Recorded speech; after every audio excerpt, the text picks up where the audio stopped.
Welcome to the Jay Martin Show and the pursuit of personal sovereignty. Now, we know nobody can tell you what the rest of this decade is going to look like. So the smartest thing we can do with our minds and our money is become our own sovereign asset class by building bomb-proof portfolios. That's what we do here on the show today. My guest this afternoon is the Rich Dad, Poor Dad author, best-selling personal finance author of all time, Robert Kiyosaki, coming back on the show to talk about what you do in a scenario where you can no longer trust corporate interests, lobby groups, governments. Maybe this isn't news to you, but what does Robert do in this scenario? The everything bubble is crashing. What happens next? Here's Robert Kiyosaki. Enjoy. All right, I'm back with Robert Kiyosaki, Rich Dad, Poor Dad. Robert, it's great to see you again. Thank you, man. I thank you. I'm looking forward to the VRIC. And I've been telling everybody I know, I've tweeted it, everything. I said, this is the most important conference. If you attend any conferences this year, VRIC is the conference. And because whether you know it or not, our whole market system's about to crash. So we're heading possibly into a depression, and you better wise up quickly. So your conference is the most important conference of the year. I really appreciate that. And I'm so glad that you're coming in person. It's going to be a lot of fun. And I want to pull on that thread, actually, Robert. You know, why commodities? Why now? We were just talking before I hit record about how many financial advisors in the sector have only been in the game since 2009 and forward. And so they know one thing about markets, and that's the markets go up, right? Sometimes they correct a little bit, then they go up again. And as we know, like, that's not the case, right? So what are you seeing now, and why are you so excited about the commodity sector? Well, the thing that spooks me is that, and the joy of my life is that people come up to me and says, my dad gave me a book, Rich Dad, Poor Dad, and I'm jumping in, man. I'm going to buy real estate. I said, at the top of a market? And I'm a real estate bug. You know, I have billions of dollars in debt to buy real estate. But the real estate bubble is so huge. But what's bigger than bubble is the bond market and the stock market. So, and then, you know, I'm not a gold and silver guy or oil guy because I like gold, silver, oil. It's just I'm anti the corruption of the Federal Reserve Bank. And I'm not a new guy to this thing because I first started investing in silver in 1964 when I was in high school. And, you know, I saw that the dime had a copper tinge to it. I said, ¿Qué pasa? What are they doing? Well, that's called, what's that, fake money? And what they had done in 64, they took the silver out of the silver coins. And you know, that's what Gresham's law kicks in, right? It says, when fake or bad money comes into the system, good money goes into hiding. Well, I'm like 15 or 16 years old in 64, and I go, what are they doing? And so I started taking my dollars to buy packets of dimes. I'd go through them, take out all the copper ones, turn the copper ones back into the bank, and keep the silver ones. So by the time I left for college, I had a bag full of real silver coins. I didn't know why, but that's Gresham's law, that humans are smart. They know fake from bad. Well, most people do. So I came back from college and my mother spent it. So I've been in this gold and silver game for a long time, but you got to tune into it. And most people are not tuned in because they're listening to Wall Street, a bunch of criminals on Wall Street. The other thing is that in 71, Nixon took the dollar off the gold standard. And by that time, I was flying for the US Marine Corps. I was a gunship pilot. And my rich dad wrote me a letter and he says, hey, watch out, Nixon took the dollar off the gold standard. And again, it's ¿Qué pasa? What does that mean? So by 1972, I was flying and I saw the North Vietnamese army kicking our asses. Communism was winning all over the world. I'm going, oh my God, we couldn't stop them. And so I was looking up, so I looked up on my map of Vietnam and I saw this thing called gold mine on the map. I said, oh, good. I'll go buy gold at discount. You know what I mean? Because, you know, this is a third world nation and all this stuff. So with my helicopter and my gun crew, we fly, we're looking at the map. I said, oh, there's one problem, Lieutenant. I said, what's that? The NVA just overran that gold mine. So it was now in enemy hands. So Marines, as you know, I was a Marine lieutenant. We're not the brightest guys on earth. So we said, fuck them. Let's go buy, let's go. Gold will be at a deeper discount because they're in enemy hands. So my co-pilot and I and two gunners and a crew chief, we fly behind enemy lines and we walk into this village and the villagers are going, are you guys nuts? And to show that we came in peace, we were disarmed. We took all our weapons off. We walked in, said, hi, we come in peace, come as capitalists. And I walk up to the little Vietnamese woman and she's selling her little gold nuggets. And I'm standing there like this and she's got the red beetle teeth, they chew beetle nuts. Yeah. And I said, okay, so I think gold was about $50, rising from 35. And I said, I'll offer you 30 for it. And this little Vietnamese woman sent me to college. She goes, F you, spot. I said, what spot? What spot? She says, 50. I said, no, you don't understand. You're behind NVA lines. You're now in enemy territory. And so are we. We come disarmed. We just want to buy gold at a discount. Just screw you. It's $50. I don't care if I'm in North Vietnam or South Vietnam. So then, Jay, that was my education. And that's when I drank the Kool-Aid. Wow. And ever since then, I've been a hardcore gold and silver nut. And for full disclosure, I do own some Bitcoin. I do own some Ethereum. Yeah. But I just don't trust my government.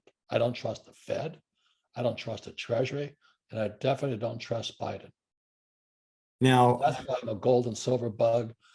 The market's at all-time highs, and the Vancouver Resource Investment Conference, your conference, most important conference you can attend, because we're heading for a depression right now. And you better figure out what's the next investment to get in. In my opinion, I've been wrong, gold, silver, oil.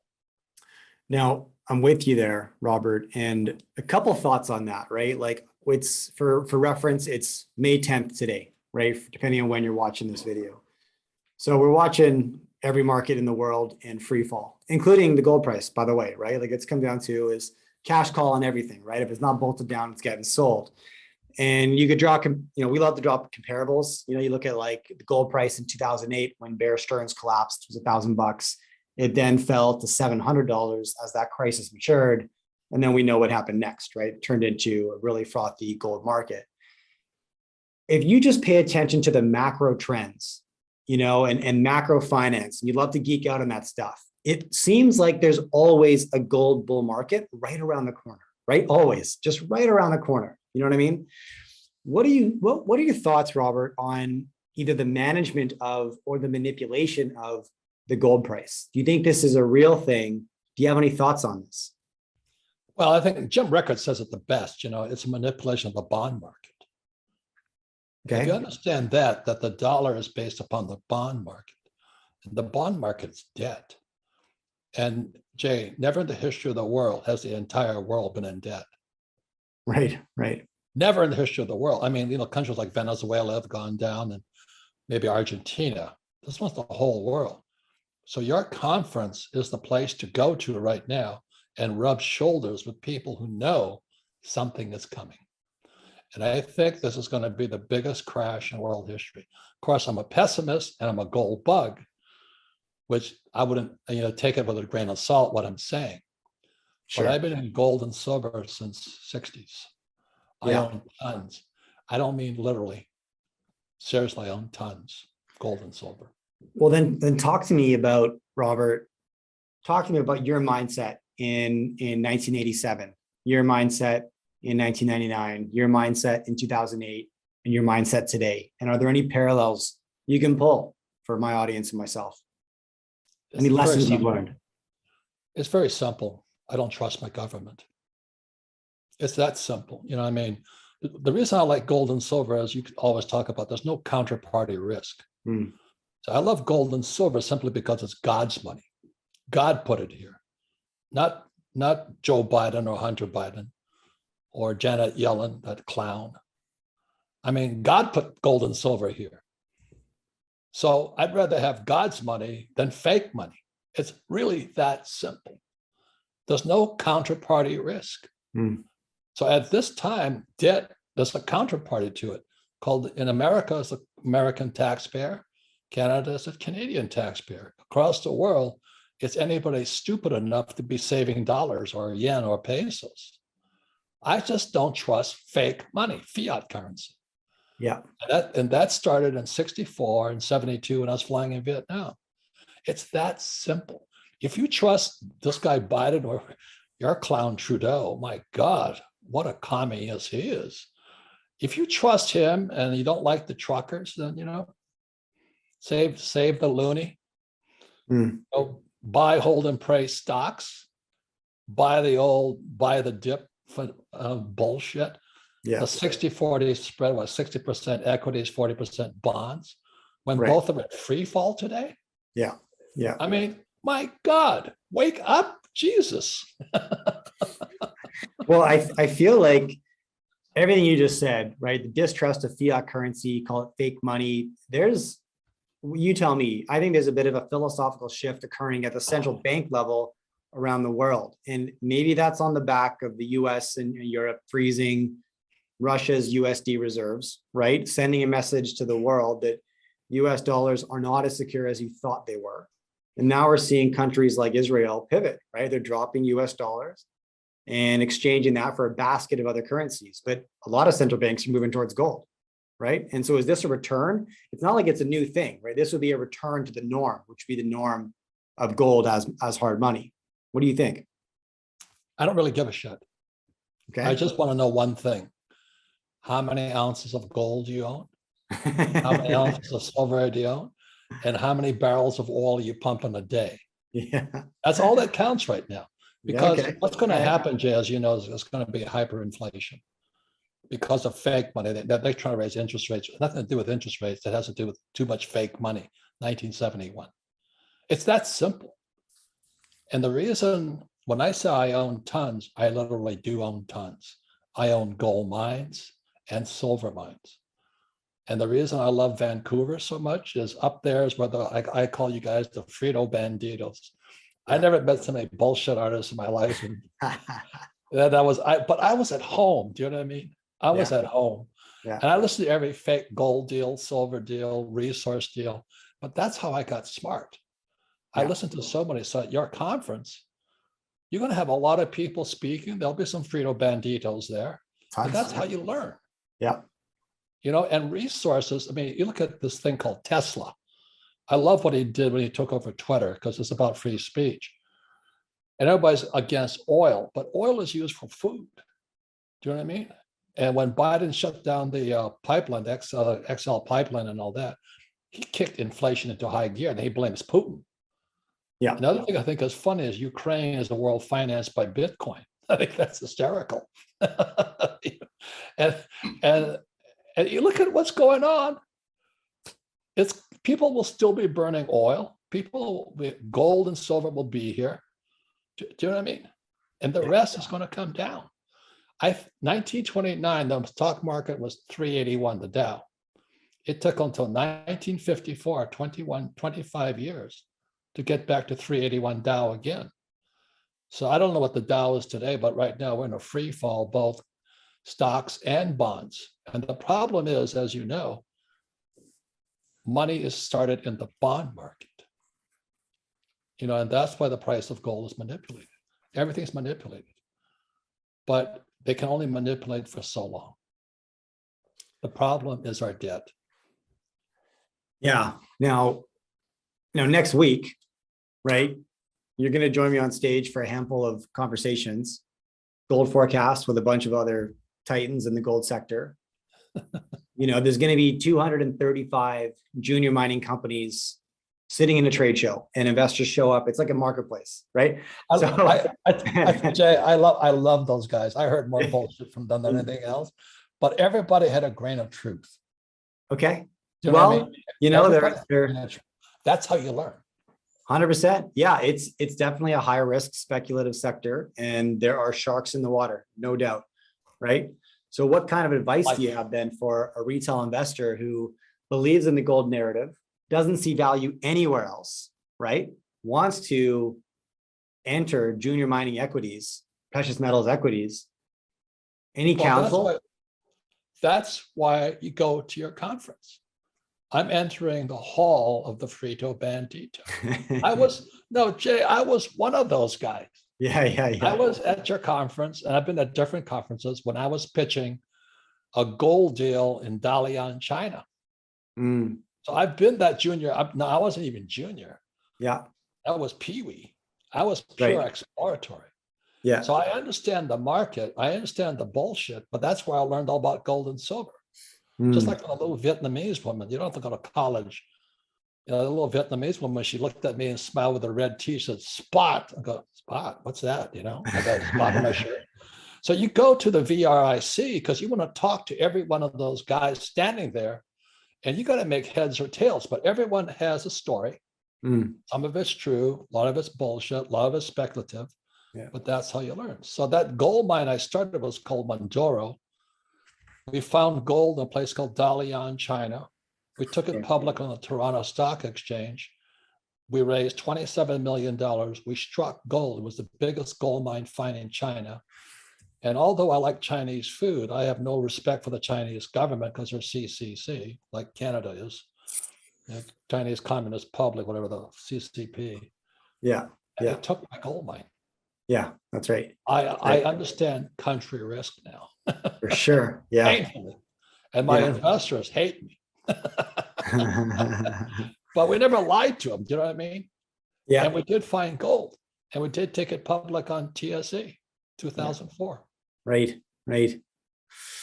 Okay, well, look, we're bringing you up to Vancouver next week, Tuesday and Wednesday, May 17th and 18th. Robert's going to be on stage. I'll be squaring off with him, getting his thoughts on the gold market, on monetary policy, where he's putting cash. He's joining us for the gold panel with a bunch of other titans. We got content for 2 days straight, 6 different stages. It's the Super Bowl of finance. That's what we're building here. Yeah, but let me explain. I'm going to say this at the conference. I'm going to learn too. I'm going to be interviewing the junior miners. I'm looking for the next deal too. But because of what I learned in Vancouver, is I'm now part owner in the largest gold mine in the world in Utah. But if I hadn't gone through the pain and misery of hiking up the Andes, looking at gold mines up there, and finding out who was lying, who's telling the truth, that was my education. Sure. And so when my friend called me and says, I have a gold mine in Utah, man, my ears perked up. It took him less than an hour to explain the deal to me. Okay. But if I hadn't gone through the pain of Vancouver, and actually, I did climb the Andes. I went looking for gold at 14,000 and 17,000. I couldn't even breathe, no oxygen. I'm hallucinating looking at gold, and I didn't know what gold was. If I hadn't gone through that pain, I wouldn't be a rich man today. So Vancouver, I go to learn also. I love listening to the pitches. Well, tell me why you're going to strike gold. I learned more from the bullshit than you ever have. Some of it's real, some of it's bullshit, but that's how you learn. I'm going to learn. I love it. Well, Robert, I can't wait, and I'm stoked you're going to be there in person. We have an epic couple of days. Yeah. I love Canada. I'm a rugby player. So we used to play in all this, and we'd always go to Canada to bang on the cheeseheads, we'd say. I don't know why, but I had so many guys from Canada. They're all great rugby players because it's an English sport. Yeah. Tremendous love affair for Canada. And I'm looking forward to going, especially Vancouver. Love that. All right. Thanks, Robert. Yeah, thanks for putting on the show, really, because I'm going to learn. So that's why I could come in via Zoom, as you know. Yeah. Or I'd like to be there in person, not to listen to me, but to listen to other guys and all the other Frito Banditos out there.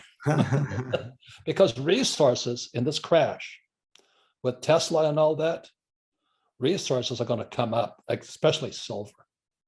There's titanium, lithium, and all this other stuff.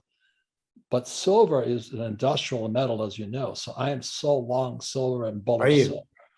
At the same time, I'm still buying gold mines. I own a gold mine in Argentina.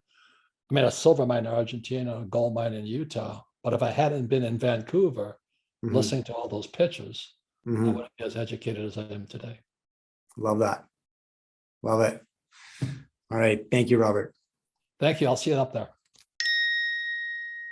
All right, thank you for watching this interview. Now, 3 things before I let you go. Number 1, I publish a weekly newsletter and I love writing it. I share my biggest takeaways and action items from the conversations that I have on this channel. In addition, my thoughts on current events, economic events, political events, and you can subscribe for free. Just hit the pinned comment right beneath this video or just go to jmartin.club and you can subscribe on the website. I'd love to have you join the team. Number 2, ad revenue from this channel is donated to an organization that is super close to my heart called Zero Ceiling. Now, Zero Ceiling's mission is to end youth homelessness, and the way they do this is by giving at-risk urban youth the opportunity to relocate to beautiful wilderness areas and then provide them with supportive housing, career training, and just generally positive influences on their life. I love what they do. Check them out if you're interested. And number 3, if you prefer to listen to my content as opposed to watch it, you can find me wherever you listen to your podcasts. Just search for The Jay Martin Show. All right, thanks again.